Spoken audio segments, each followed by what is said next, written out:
Hello everyone and welcome back to the channel. Today we are going to pick up where we left off with the Garchomp Gholdengo Murkrow team that we featured in yesterday's video. If you did miss out on that, feel free to check it out. It will be somewhere on the screen right now. But with that, I say we jump back into some battles. I wanted to get over to random for you guys, but I guess we're going to get the Academy Ace Tournament music, which is okay. We get Tony. Tony, what do you got for us? Guys, I'm starting to think Dondozo doesn't exist. And this, guys, is going to be very bad. So here's the thing. As I said in yesterday's video, my Amoonguss does not have the proper Terra type because I'm out of Water Terra shards. So Water Terra is the ideal here, right? They're gonna go ahead and get Trick Room up. That's fine for me. They can go ahead and do that. Amoonguss becomes Water type and I just Spore the Torkoal. Now, however, I can no longer do that. So because of that, I'm going to have to probably really rely on Rotom here. But I don't know if relying on Rotom is even going to be, for lack of a better word, reliable because of the Annihilate, and it's going to be capable of taking me down with a Final Gambit if they so choose. Like if they go Final Gambit in DD stuffs, or even Final Gambit or Ranguru, they probably have a pretty set finish line here. So I'm going to have to make a maneuver here. I'm going to try Rotom. I'm going to go Rotom Amoonguss because if they do go for something like that Final Gambit, I have the Follow Me. The Rage Powder to allow Amoonguss to be able to survive the Final Gambit and keep Rotom alive. Late game, it's going to have to be Azumarill and Garchomp. There's no other option here. I mean, I could make the case for Gholdengo, but Gholdengo is one of those mons that's in a weird spot on this team right now versus this team. Because in Trick Room, it doesn't want to deal with the Torkoal, and outside of Trick Room, it doesn't want to deal with the Annihilate. So as decent as it is into the kind of the rest of the team, I don't think I have a speed tier where it's actually going to be useful. So it's going to sit on the bench for this one more time, but it's going to really come down to what they decide to leave. And it's going to be the Oranguru and DD. Okay. I can work with this, I think. Keeping Amoonguss on the field, and my best course of action is to actually not take anything down. My best course of action is to not take anything here. Just let them be on the field, honestly. I'm going to click Thunderbolt into the Oranguru because the damage into that thing is a lot better in the long run. And I'm going to Spore the Oranguru as well. Now, I'm a little concerned that Oranguru just decides to click Psychic here instead of giving me the Trick Room. In which case, though, I'm going to bank on... Okay, that's fine. I'm going to bank on a Amoonguss being able to survive regardless. But Thunderbolt for a nice little bit of chip damage here. Are we going to see Safety Goggles on Indeedee? That's going to confirm we are not going to see Safety Goggles on Indeedee. Now, if I can get the Spore... Okay, so how does that work with Follow Me? What? How does this work with Follow Me? Does the Spore go into the Orang... I actually don't know. This is a mechanic, I'm going to be completely honest, and I do not know. So this is a Trick Room. Spore going into the Oranguru, and is it going to take a nap here? No Trick Room whatsoever? That is perfect. You're going to see probably a Guts boost here. Yep. On the Hariyama, but at the end of the day, this is almost better for me if I can still maneuver this. So I definitely need to start chipping down the Oranguru.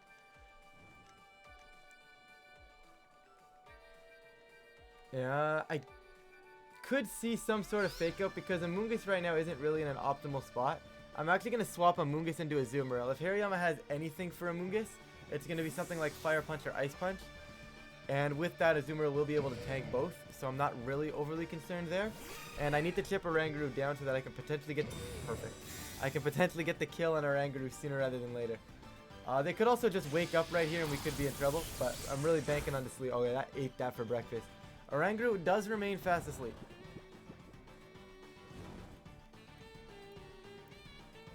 I am still the firm believer that I need to stop Trick Room here. So I have two plays. I could Terra Electric to get massive damage into Oranguru, or I can simply Overheat and just go Terra Water. Now it's a little concerning to go for the Terra Water. It should pick up the knockout based on how specially bulky that Oranguru looks. I'm a little concerned though that I'm leaving myself open to Hariyama close combats in the future. This turn isn't a concern, but future turns become problematic here. But we shall see. I guess in theory I could have just gone after the Hariyama and just said go ahead and get Trick Room up, but I don't think that's ideal. I think stopping Trick Room is... You can't do that. One, you have your own terrain, and two, you have your own... you've already been on the field for an extra turn. So looking like we're going to be in a good spot. Overheat toasts I almost didn't need to terrestrialize right there. Okay, nope. I stand by my decision to terrestrialize. I don't hate this. Citrus Berry. Liquidation. Is it enough? I mean, Oranguru is known to be bulky, so we'll have to see here. Alright, so Oranguru is going to go down, and this is one of those ones where terrestrialization becomes a little offensive right there. But I personally, bringing us to the question of the day, I just feel like it's one of the best mechanics we've had in this game in a long time. I really am enjoying it. So, question of the day, of course, how are you guys enjoying terrestrializing in Pokemon Scarlet and Violet? Indeedee comes in now, so I'm quite content. I'd like to get my Rotom off the field. I really would. So I'm going to go into Amoonguss here. And I think I'm just going to go after Hariyama. And I'm going to say if you're going to follow me, that's I'm going to liquidate. Just because I think you're going to follow me anyways, and I'd rather just not miss. So if you're going to follow me, that's fine. I could have hit the Indeedee calling the Trick Room on it, but I'm going to assume because they had Oranguru, they don't have Trick Room on Indeedee. So bring in the Hariyama. Like I said, close combat here from Hariyama is going to be scary. We're going to get the Azumarill with the liquidation. It probably misses the KO. Just shy, but that's fine. The burn's going to start triggering things. Close combat's going to go out. I'm going to lose Azumarill, I'm sure to that, yeah. But at this point, Hariyama's gone to an Earthquake. Indeedee's got chip damage done to it, excuse me. And I think we're just in a spot where I don't think they're going to be able to maneuver their way out of this. Because Hariyama probably can't afford to protect the turn, which is a little more annoying than anything. But Garchomp comes in, it's Protect and Earthquake. And then next turn, if the Hariyama protects this turn, I hard switch back into Rotom, and I'm good. That's wrong. That is wrong. But Protect the Amoonguss is 100% correct here. I mean, I could immediately switch into Rotom, but I'd rather Rotom be alive, because Amoonguss probably loses to the Torkoal in the late game anyways. So being able to just keep Amoonguss, keeping Rotom fully healthy here, and not have to eat a potential Psychic or a Dazzling Gleam or something along those lines is super important to me. There you go. There's the Psychic. Indeedee is going to go into that Amoonguss. Amoonguss is going to survive. So taking Expanding Force off of Indeedee feels really healthy for me. Feels really healthy in the metagame right now. That's actually forced a lot of players into just running Dazzling Gleam. Just spread damage that's chip is really, really good. But Torkoal's coming in. This is, like I said, pretty straightforward now. This is Earthquake and swap back into Rotom. And I think because we managed to stop the Trick Room, because they were eject button, and that's why I don't like eject button Indeedee. But we're going to win this game because, like I said, they were eject button and they let me spoil the Oranguru. And that is the one reason I don't like it, because a scenario like that, they would have been perfectly fine with Indeedee. They would have had their Trick Room up and they would have been alright. Like, I get why you run in Trick Room. Like, why you run eject button, I really do understand it. Because you're trying to set yourself up for... Because people just... My game plan was to not kill it, you know? My game plan was to not kill it, let them get Trick Room up and just sit around and play around stall turns or room. So the eject button helps in that regard. But in this case, I mean, Garchomp was just... Not Garchomp, but we were able to put... The eject button kicked him out. We were able to put it to sleep, and that was pretty much just GG from there. Earthquake's going to come out, going to hit Torkoal for about 50, I would assume. I don't think... Never mind. Okay, we crit them. I was going to say, never mind. But Torkoal, like I said, it would have been just over 50 there. I expected to be a 2-shot every time. They do correctly Heat Wave. I don't think it's going to be enough to kill. It is Terra into Sun, but it's just not enough on 2 resisted attack, on 2 resisted defenders here. Thunderbolt, EQ, and that'll wrap this one up. And Garchomp's going crazy, guys. Garchomp is going crazy. I still want to play a Dondozo, just because I feel like I have such a good matchup versus it that I want to run into it. You know, it's one of those ones where when you forget to have an answer to it, you're going to run into it on ladder. But the moment you have answers to it, you're not going to play any of them, and it's kind of sad. Because literally, that's the main reason I have Perish on Azumarill, as I was talking yesterday. But it would just be... I'd just love to see a Dondozo, excuse me, I can't speak. Switch up the music for you guys. I want to get it to random. That way I don't have to worry about it every time. But we are going to find a trainer immediately here. We're going to get Danny. Rank 8. Danny, what do you got for us? Yo, the Mousehold Gholdengo Garchomp. Okay. The mice are interesting. Because the mice one-shot my entire team, basically. or 10 shot technically, so to speak, if you're counting population bomb each hit. But regardless of that, I mean, Garchomp can sit in there and tank it because of the rough skin, which is probably the best case scenario. So if I can prank them by getting them to hit into rough skin, that's huge. Or if I can prank them to somehow have me be faster, which is another concept. I mean, Gholdengo also ignores it as well, which is pretty good, but I just don't think I can go ahead and lead Murkrow here. Do I have to, though? I feel like I almost have to. I feel like I have to. I'm going to go Murkrow. I'm going to go Murkrow Chomp. I think it's still the best option that I have. I'd like a Azumarill for late game Hydreigon, late game Murkrow, late game Annihilate, and even late game Garchomp, realistically. The only thing I don't really switch into well right now, I mean, Gholdengo's a little concerning. Do I want my own Gholdengo? See, there's two ghost types. Chances are they're going to end up faster than me. There's also double dark type and a ground type. Gholdengo doesn't come. It's Amoonguss or Rotom. Amoonguss, knowing that it probably doesn't survive a mouse hold hit anyways, I'm going to go into Rotom here and just try to keep pressure on. It's not the ideal scenario depending on how they want to play this. But Gholdengo hitting the bench is something that's weird to me, right? Like, this team really does function and does have a lot of opportunities to just kind of go crazy with Gholdengo Murkrow. And we saw it a little bit yesterday, but we have not seen it today. But that's why you have a team of 6 Pokemon, right? You can't bring everything all the time. And there's Murkrow, Garchomp, and this is where things get concerning. Is I have to basically call if I think they're going to go Final Gambit into my Chomp. I'm not going to Tailwind because I think I'm capable of staggering my Tailwind on the following turn. And I'm going to go Foul Play into Annihilate, and I am just going to protect this turn. So chances are they're probably going to be adamant Scarf Annihilate, or Scarf Annihilate for sure, I would imagine. But there's their Tailwind, meaning my Murkrow is safe unless they take their own Annihilate down with me, and I'm okay with that if they decide to. There's the Final Gambit into the Garchomp, which is exactly what you want to see. And like I said, it's probably going to be... yeah, it's probably going to be bulky enough. It's probably going to be Scarfed. Now, now, Annihilate's taking something. There's nothing I can do to counter that at this point. Annihilate is clicking Final Gambit and going to kill something. The question is, I need to make sure that what they're killing isn't going to cost me the game. And I think rotom-heat is capable of going down. I'm not... actually, no, it's not going to take anything because it's been chipped. It's not going to take me down because it's been chipped, but I still think... the question is, do I want to stay in, is the question. And just Dragon Claw. Because I don't necessarily want to stay in. It might be able to kill Rotom if I switch it in. I'm going to Earthquake for lack of a better turn. Dragon Claw is 100% the play there. I am very much so tossing. I got a Dragon Claw Murkrow right there. Because there's Final Gambit. If I can survive with Garchomp, it's okay, which I should be able to. Beautiful. But this is why Dragon Claw is the better play. And I panicked and not playing well right here. Garchomp Earthquake going to do literally nothing. I guess they could have switched Annihilate to make that worth it, but it was just never going to be worth it for me. Foul Play, I'm going to lose Chomp. So I went from saying to myself, I can't lose Chomp, to me losing Chomp without doing any damage with it either, which is really, really bad. So Rotom is decent. It's more so a matter of, do they just bring in the mouse hold? And that's the concern.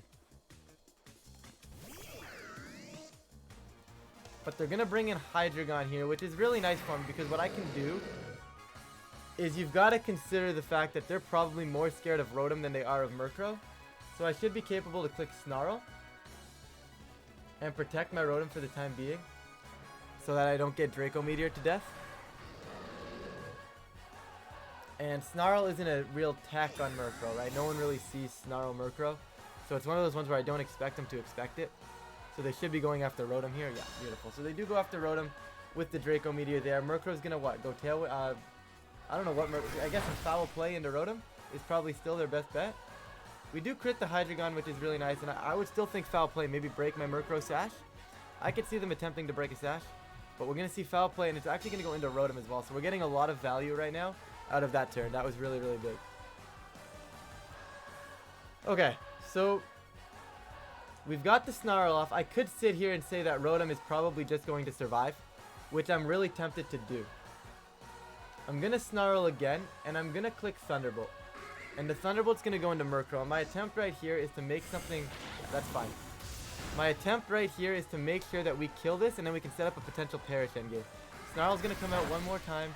Just chipping the Hydreigon, making sure it can't do anything. And we're going to lock it onto field here at -2, which is absolutely perfect for us.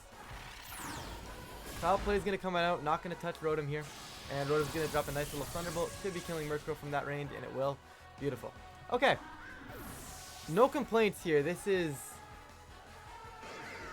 all but pretty solid. I mean, the question is what's in the back. If it's something like Mousehold, this is really concerning, but it is going to be that Garchomp, and that is really, really, really important right here. So now we get to see potentially what they're terrestrializing here. One more turn of Tailwind, meaning their Tailwind is gone at the moment. So I'm actually going to go ahead and burn the Garchomp if they give it to me. And I'm going to just Snarl again. I don't see a real reason not to. I don't think they give me the Garchomp, but I'm going to give it an attempt. Looks like they will give me the Garchomp. We are going to miss the Snarl, but that one didn't matter. It's the burn that I'm looking for right now. Never mind. Garchomp's dodging everything. And that's actually super problematic because they're going to set Tailwind up. I mean, it's not too bad or too big of a concern, but getting the burn would have allowed Rotom to survive. And we would have just... Never mind, Rotom's going to survive anyways. Team's Tailwind is now gone. I could have foul played that Chomp there, but I really didn't think that they were going to... that they were going to make that play there. Okay, so... I'm losing Murkrow. The question is, without Protect... Not without Protect. Without Amon on the field beside Azumarill, can Azumarill win the Perish endgame? Because that's basically what this comes down to, is that Azumarill needs to win the Perish endgame. That Will-O-Wisp miss is going to cost me the game, because with Hydreigon at -3 and Garchomp being burned, it would have been game over. So the miss is a little unfortunate. I don't necessarily want a Tailwind. I think I'm just going to double the Chomp, because Tailwind does me nothing. Tailwind does me no good here. They're going to go there. Tailwind doesn't help because I want to be slower in the Perish endgame, and I don't want to lose myself the game on the Perish endgame. And they are just going to click Rock Slide with the Chomp. So, here we go. Here we go. It's best for Azumarill to stay a Fairy type for right now, to be able to survive the endgame here. So I click Perish. I 1000% click Perish here. There's nothing better to click. I click Perish, then it's Protect, Attack. It's Perish. I might as well even attempt the triple Protect because there's no reason not to. It's just a matter of I need to get the Perish off. They're going to Terra, and you know that's going to be the case, and you know it's going to be Garchomp, and it's probably just going to be Earthquake. Right? It's going to be Hydreigon, which I think works in my favor. Because yes, they're going to go be Steel, but at -2, what are they? -2? They actually might be -3. If they're -3, I think we're actually living this easily. So Flash Cannon really shouldn't be doing all that much to me. Does a little more than I would have liked for 40, but it's okay. Garchomp is going to drop the EQ. This is where I would rather have like lefties Azumarill. That's so much damage. I don't think I can win this. The burn. It's going to come down to the Wisp miss. It is going to come down to the Will-O-Wisp miss. But Azumarill's putting in work right now. I mean, I can still potentially win this. I Protect right here for certain. I don't Terra yet. Terra Flying would have also won me this, as dumb as that sounds. But no one runs Terra Flying Azumarill. It's just not worth it ever. Except for this one specific scenario. Where next turn I could Terra Flying, cheese the hit, so that they wouldn't hit me with the Earthquake. And then I'd be fine. But it took me from 160 to 87, I believe. Was that accurate?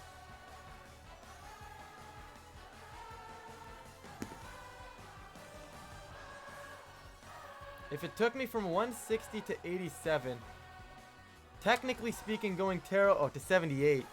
So that did about 80 to me. 82. It did 82 points of damage. So I'm done. I'm not surviving this. So my best course of action is a triple Protect. You know, they could. You know, Azumarill, you could have lived you could have got that one. At least make this game interesting. But the Will-O-Wisp miss is really gonna cost me right there. And the only way it doesn't cost me is if they were something like Lumberry Chomp. But given the meta and the way the meta is developed right now, you have to assume, or I would assume, it's Clear Amulet here until I'm proven otherwise. So I still blame the Will-O-Wisp miss. Also could have technically Terra Watered immediately, but I really didn't think they were going to Flash Cannon. Could have Terra Watered immediately, taken less from the initial Flash Cannon, and then potentially lived an Earthquake plus another Flash Cannon there. But I think it would have been really, really... unlikely that that would have been a scenario there. So, don't want to blame the Will-O-Wisp miss because I think there were opportunities in that game to get a little bit more out of that, but I'm not too concerned. We'll queue up one more for you guys real quick, and we'll go from there. I'd like to get Gholdengo in. I'd love to play a Dondozo before we switch teams, but we'll see. You can get Daza, Dondozo, Daza, they both start with a D. That is not a Dondozo, but you do have Palafin Rain, which is pretty cool. So, another Hydreigon, which honestly I'm here for. I love seeing Hydreigon be part of the meta right now. It's really, really cool to see. I like Tailwind. I love Murkrow in this matchup. I think it's really, really nice. Biggest concern is something like a Azumarill. Oh, excuse me. Biggest concern is something like a Amoonguss. I don't know. Guys, if you guys know me and you guys have been in my streams, I mix a Azumarill and a Amoonguss up so often. I do not understand why. But I think something like Murkrow Rotom honestly does a really good job as a lead. It's a little concerning because of the fact that they have the rain mode. And you know they're probably leading Palafin. But something like Tailwind beside my Rotom seems really, really nice. I don't hate late game Gholdengo. I actually think Gholdengo is kind of busted here in the end game. I do think, however, that it's probably best for me to have a Amoonguss. Now, do I even want Murkrow, or do I just accept the fact that I'm going to be slower and say Amoonguss Rotom is better, and then I can just get spores off? You know what? Then I can go Gholdengo, and I think I end the game with Garchomp. Yeah. I think that's close. I mean, I'm going to regret that. I know I'm going to regret not having Murkrow because I'm going to be in a spot where if I was just faster, I would have been fine. I don't love the fact that I changed my mind, but I also think there's an opportunity here to just start clicking Spore and win the game that way. They're actually going to go Palafin Hydreigon, which I'm more than okay with. And it's one of those ones where we know they want Palafin off the field, right? So you know they're probably going to click Flip Turn or just hard switch it out. And that's a free slot for Spore because Amoonguss shouldn't be dying to anything Hydreigon does. I guess you could see something along the lines of Ice Punch Flamethrower or Ice Punch Heat Wave, but I'm under the impression that Amoonguss is going to be capable of taking that. Rotom's here as a bait to try and force Palafin to click something into it right now. Beautiful. Rotom is here as a bait, and you love to see it when they fall for it. Is it just going to be a Tailwind from this Hydreigon, or are they going to try to drop a Draco? They're going to attempt to drop a Draco. Amoonguss is super bulky. That doesn't really surprise me that I'm going to survive that. I'd say I took that with ease, but it still did well over half, so I do have to be concerned. We're going to get the Palafin to sleep here, which is beautiful. And that's a free Thunderbolt into that slot next turn. And with Hydreigon being -2, I actually think I switched Azumarill Amoonguss out. See, I did it again. But I switched Amoonguss out into something a little bit more effective here. I don't want to go Gholdengo in case they switch to Dark Pulse. Do I just stay in and never mind, I'm just going to stay in Spore. I'll switch out next turn. They're going to switch out to Palafin. Thunderbolt's coming out. It's going to do some sort of damage to something. Okay, thanks. Thanks for the Pelipper, my friend. You're going to be stashed. I mean, Pelipper should be stashed in this meta. But we'll see if they opt for it. They're going to actually switch out Hydreigon. So I'm going to get Sleep on something, and I'm going to get Thunderbolt. Okay, I might not get the Sleep on Arcanine if it does happen to be Safety Goggles. But right now, Thunderbolt into Pelipper is gorgeous. Is it enough for the kill? It is going to be Focus Sash. Para would be fun. Don't think I'm going to get it. Don't think I need it right now based on the way the game's been going. But and the Amoonguss is going to Spore. There is no goggles on that Arcanine. It is going to take a nap. Now, the concern for me here...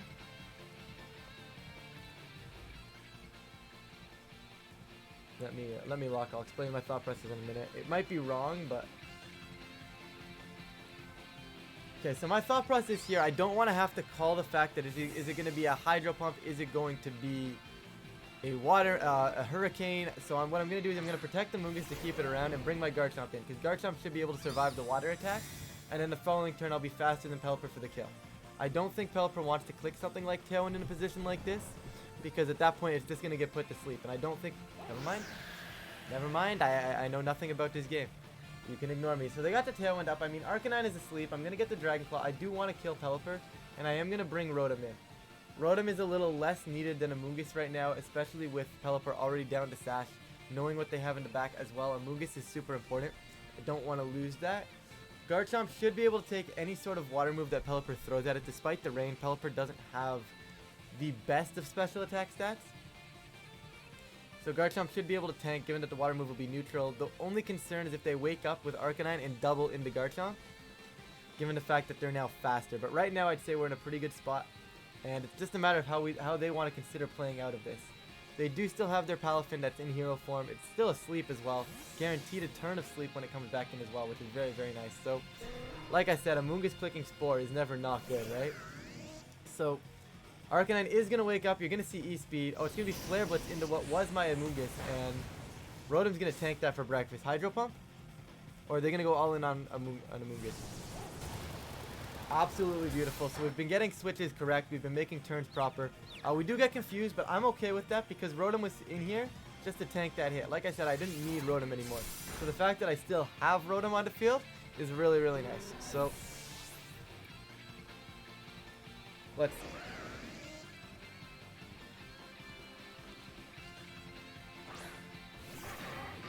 Hydra comes back in. They are in Tailwind, which is concerning. So I definitely just protect this turn and... See, I have the option of hard switching back into Amoonguss, and I think it's pretty safe. I'd have a tough time believing they're going to go all in on Rotom here with like a Flare Blitz Draco Meteor.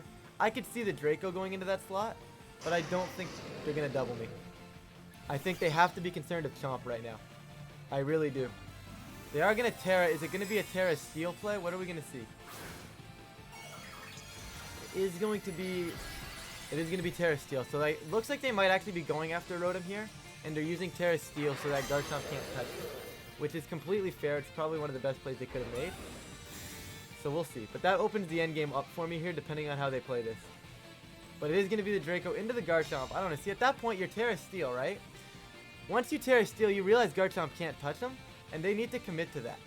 They need to understand the fact, or in my opinion, they should understand the fact that Garchomp's not going to kill. Obviously, Terra is a new mechanic for everyone.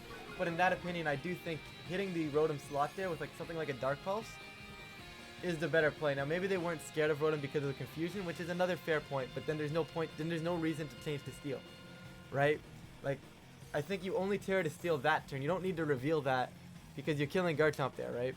If I don't protect. So I don't think they needed to reveal that there, but it's fine. I'm not going to sit here and psychoanalyze that play for 6 hours. It's fine. I mean, maybe it's correct. I mean, now I just Rage Powder, no? See, I want to Rage Powder Earthquake to kill Arcanine, but I don't love that. See, the problem here is in a Dragon Claw, and I'm just gonna Spore. Basically, I'm gonna give up Garchomp to put Hydreigon to sleep. Flare Blitz into Rain isn't gonna be capable of killing me. They're going to go down to -2, and we're going to get the Hydreigon to sleep. This will allow Rotom to come back in. I could even arguably go Gholdengo. And then I have Rage Powder. Yeah, the Flare Blitz into Rain isn't going to take me down. It does a lot, but it's not going to take me down. It's crit. That's why it did so much. That's a little unfortunate. They're going to get chipped by the recoil here, and Hydreigon's going to take a nap. Okay, so with Hydreigon taking a nap, knowing Snarl is their best play with Arcanine here.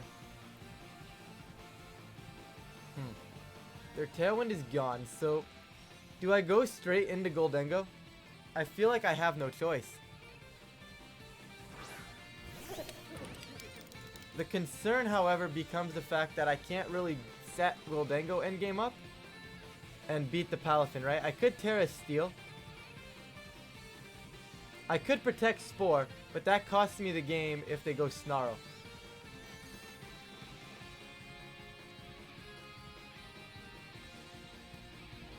Rage Powder plot loses me the game if they Flare Blitz because then Arcanine's still probably faster than Gholdengo.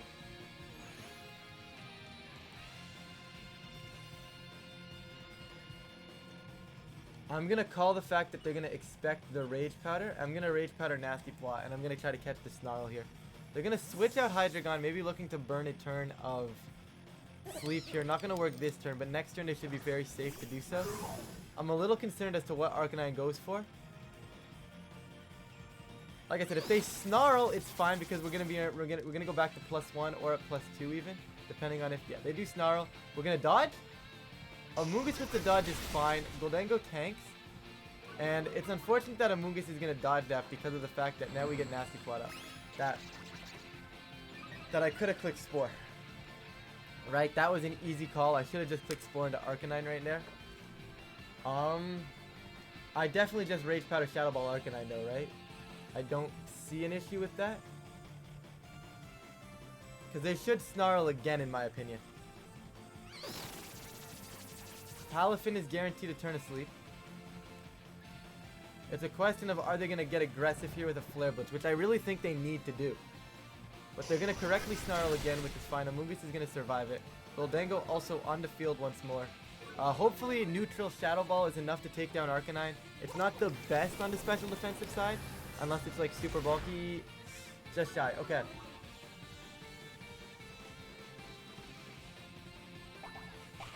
And I'm also going to eat a berry. Okay, this is not ideal. Is it Wiki or Citrus? It looks like Mango. Okay.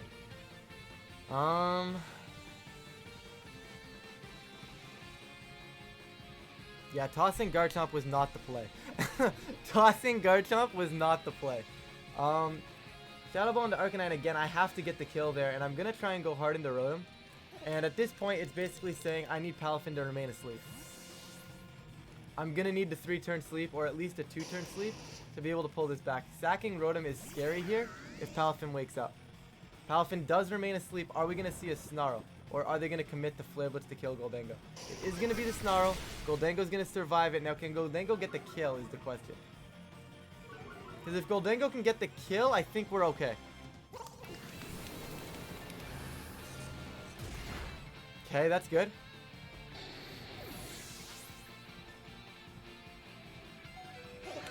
Hydreigon's asleep and guaranteed to be asleep this turn. Now, the -1 on Rotom is a little concerning.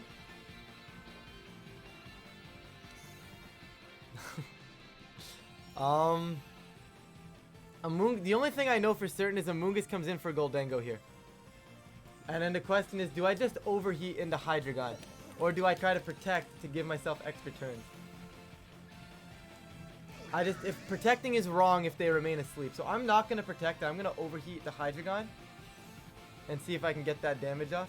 And then hopefully have Amoonguss be able to deal with the Palafin. Palafin is also presumably Scarfed on a team like this. So if they lock into a move and they lock into a water move, beating Amoonguss is going to become very difficult. Palafin is going to remain asleep, so getting a little bit bailed by sleep turns here. Like I said, Hydreigon is guaranteed to remain asleep right there. And we're going to get our overheat up, and that's going to do some decent damage. I know I'm -1, so it's not going to pick up the KO. Oh, it did. Rotom is a gamer. Okay, so Rotom turns into a gamer right now, and I think with that, we should be GG here, because all I have to do is protect Amoonguss and reset Palafin and reset Rotom. Let Gholdengo go down because Rotom's the mon that they should be targeting here. They should go water move into the Gholdengo slot. The Gholdengo switch in. Gholdengo goes down, and then I just Rage Powder, Terra, Electric, and kill Palafin. It should be GG at that point. Definitely got bailed up by the sleep turns here. I don't think I played this game super well, but that's just one of those things where I can't really touch Steel Hydreigon, and I was forced into making a play where I thought sacking Garchomp was better, but sacking Garchomp was not the wave where I needed to set up for the Gholdengo endgame. I should have set up for a Garchomp endgame instead, but it's fine. Palafin, like I said, is going to wake up. What are we going to see? They are going to lock Jet Punch, and Jet Punch is going to actually go into the Amoonguss. I don't necessarily agree with them hitting the Amoonguss there. At this point, it's Spore Shadow Ball. Rage Powder is a toss because then Amoonguss could potentially die to something else. But right now, it's a fact of if you kill Gholdengo, you're going to go to sleep. If you hit into Amoonguss, 1, you might not kill me, and 2, then Gholdengo gets a Shadow Ball off. And even if Amoonguss dies, then I have Gholdengo Rotom, and you can't kill both the following turn. And one of the 2 attacks that I get off will kill this Palafin. So this is the only reason I don't love Palafin, is because it's so volatile to sleep, right? It's not really good until it switches off the field. And you're just going to get another crit, but it's fine. It's very good, don't get me wrong, if you can support it very well. That's fine. I just think it's one of those ones where I can lead Amoonguss very passively here. You know they want to either switch off the field or attempt to switch off the field. And it allows me to go crazy with Spore and get some positioning. Obviously, I lost that positioning mid-game, but I do think I managed, that Spore from earlier on managed to just carry us to the end game here. Guaranteed turn to sleep. I'm going to win this with the no terrestrialization challenge here, and we're going to take this one down with a nice little Shadow Ball. And Gholdengo going to make its name known. gonna make its name known. And Palafin, like I said, is going to remain asleep. Presumably that's a jet punch there. But regardless of what it was, it's not gonna matter, and Palafin's gonna go down. Beautiful. Beautiful, beautiful, beautiful. Like I said, even if they wake up illegally there and they wake up and they take down my Gholdengo, I still have Rotom, I still have Rage Powder for the following turn. It's just over. But, and that's why I like Rotom. And that's why I love Amoonguss, to be honest. Let's just be real. Amoonguss puts on so much pressure that if you try to be in one of those teams that just switches around to get the damage, it's problematic. See, now they could have very easily, with the Hydreigon lead, doubled Amoonguss there with something like an Ice Punch Draco Meteor. And I probably lose the game. But the problem is Palafin isn't very strong unless they get the switch out.